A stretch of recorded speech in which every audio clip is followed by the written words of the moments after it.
have that amazing thing like, what on earth could do that to a great white?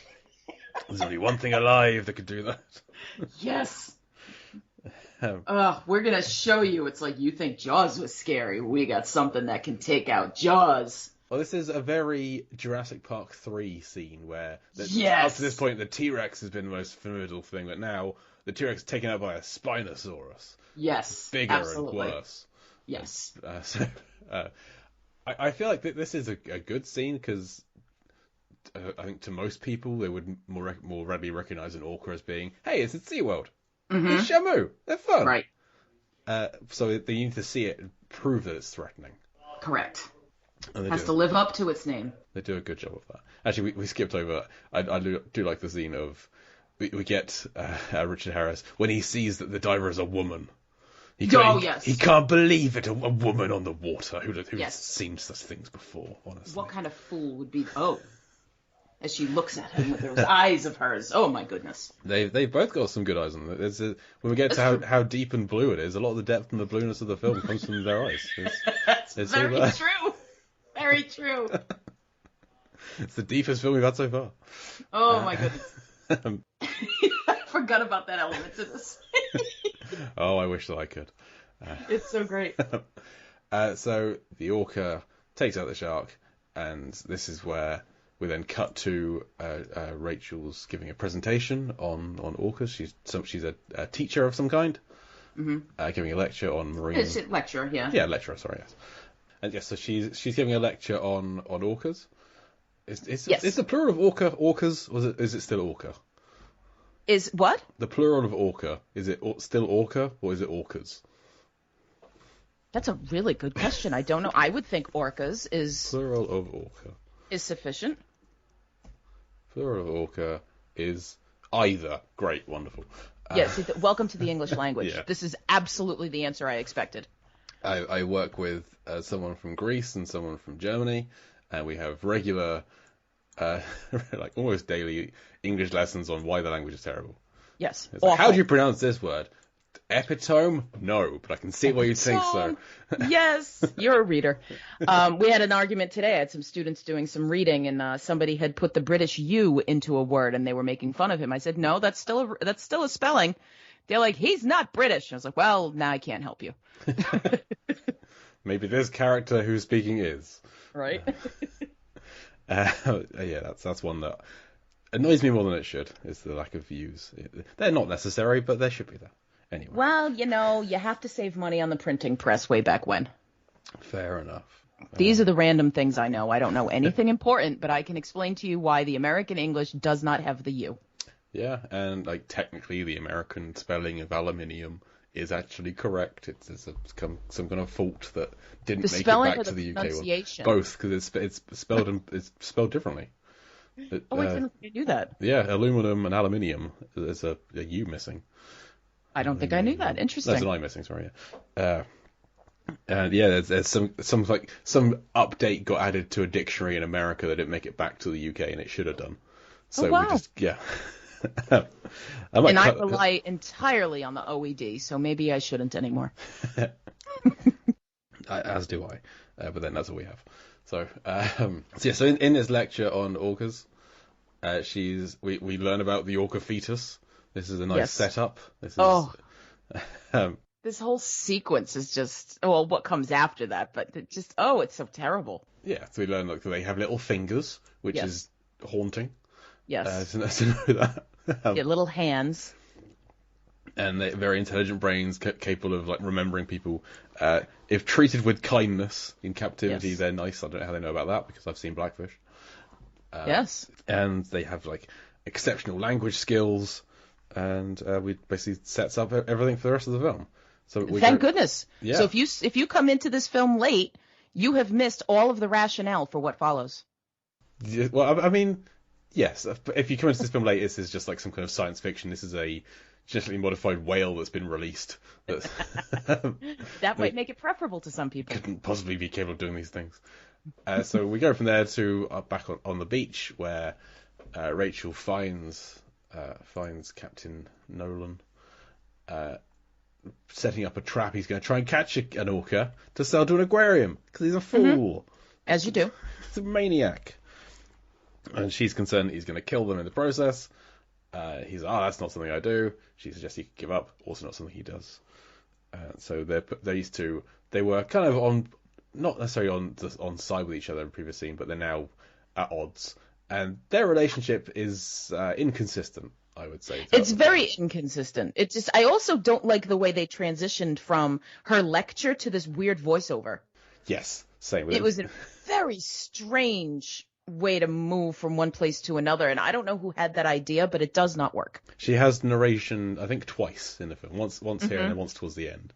And here she says something along the lines of his ignorance and curiosity was almost attractive. They're really selling it like, okay, they're trying to plant the seeds of romance, because in this scene it's very much a, no, I hate you, go die in a fire kind of relationship. It's just, they have to plant the seeds of her inner monologue because it is so not believable through the rest of the film. We have to be like, oh, that's right, she said that to us way back when. She does have some nice driving gloves, these little leather cut-off driving gloves. She's classy. Yes. You keep forgetting. So they basically leave on bad terms. She wishes him lots of bad luck in his plan, which is how I'm going to end every conversation from now on, I think. Lots of bad luck. And then he heads out to go try and catch an orca. Yeah. And I feel like in the parallels with Jaws, Nolan seems like very much the Quint character of the film. Oh, definitely. And they've made the mistake of putting him front and center. Well, you know what? Wait, I actually do want to argue a little bit with that. Okay, please do. I can see how he's got that grizzled fisherman thing. However, Quint had a clue. This guy, she calls him out on it, and then Annie calls him out on it, because there's two different moments where, being a fisherman who fishes in this area and does what he does for a living, he knows diddly squat on orcas. And Quint knew things. Quint was the source, or at least part of the source of the information on the great white, in addition to, oh, God help me. What is Richard Dreyfuss's name? Hooper. Hooper, thank you. So, that whole thing comes in. But this guy, Nolan, apparently just knows nothing, because we need Charlotte Rampling's character, and then we need Bo Derek's character to come in and say, well, they're monogamous. What if we're going to break up a happy family? And he's like, meh, it's not a thing. He starts cackling. Oh, that sounds like a good idea. Yeah, exactly. So his they're not exact parallels between him and Quint, but I meant he's like the most. There's a lot of extravagance to his character. He's like quite an out there kind of a character in terms of he's like a wild man almost. That makes sense. Whereas if you think like front and center of Jaws is Roy Scheider, is Brody. True. He's like a more of an everyman kind of guy. He's the audience surrogate.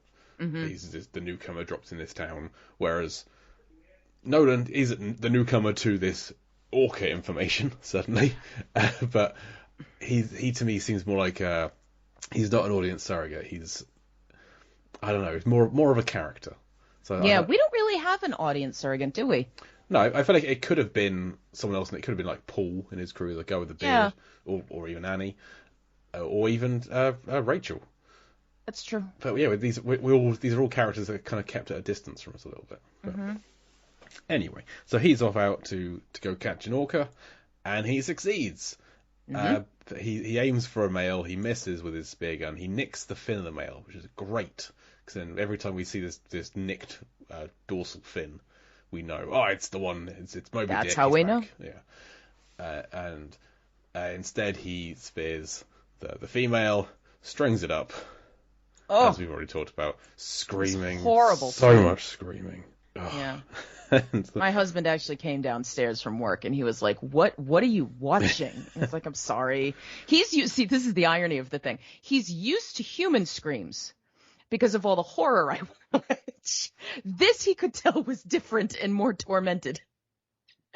Yeah, it is. You know that you've really done the right thing with your sound in your film when the screaming is of a different tone.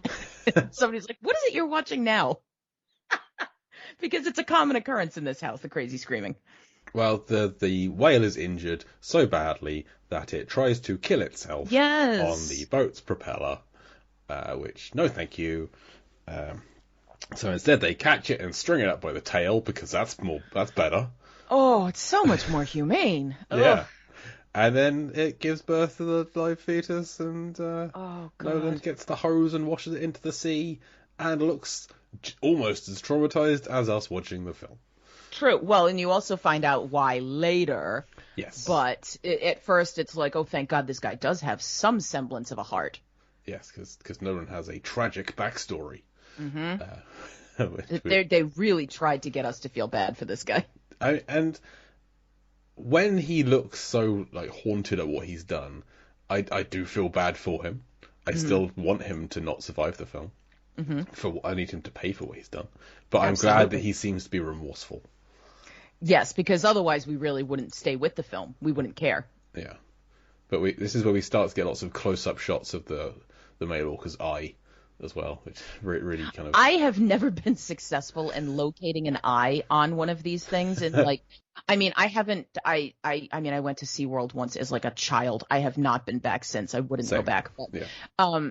I remember you see them on television, you see them in movies. I have never successfully been able to locate the eye. So I'm very happy they give us this extreme close-up of the eye, because if you give me this, I'm not going to see it. I don't know where their eyes are. It's fair because the eyes are black and the rest of the whale is black. Right. You have this white spot. I can't help but look for that spot. And it's all kind of shiny. So, yeah, it's difficult to spot. Yeah. How long do you want to spend looking for a whale's eye? But I do like looking at pictures online trying to find it. Or when we get the first death by whale, Keenan Novak, when he's taken out, we do get a shot of close with the eye with Nolan's reflection in it. Yes, it's beautiful. I loved it. Very stylistic. So they realise, the next day, or that night, I think, they realise the whale is still alive that's strung up, and the orca is chasing them. It rammed the bottom of the boat, and the only way they can get stop ramming the bottom of the boat is to set the whale free. And in the process of doing that, Novak is no more. Yes. He's up on the part of the boat that the whale is strung up on. I don't know boat terms. I'm going to say the yard arm and assume that's correct.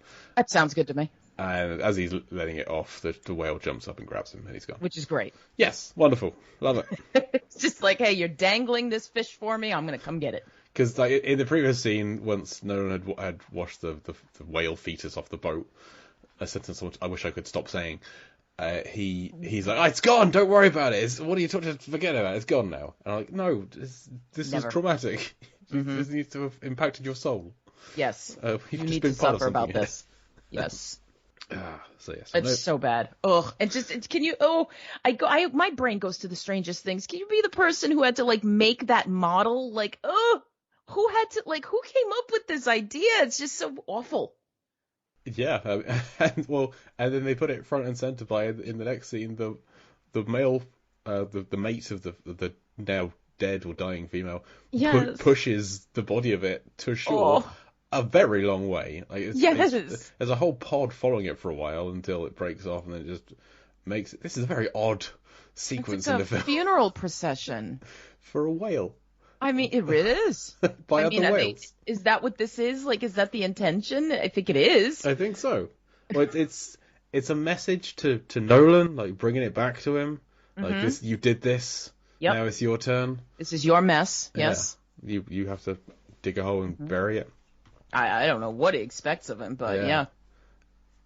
So, yeah. It's just the first half of this is very hard to watch. It is a rough half hour. I wonder how anybody got through to the second half.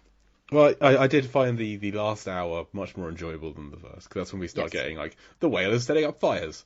Everybody loves a revenge story. Yeah. This does kind of feel like, John Wick if he was a whale. Absolutely. There's no dog though. It's his mate instead. Yeah. So Nolan sees the whales be pushed back on the beach, and Rachel is reading to it or something. Yeah, I've never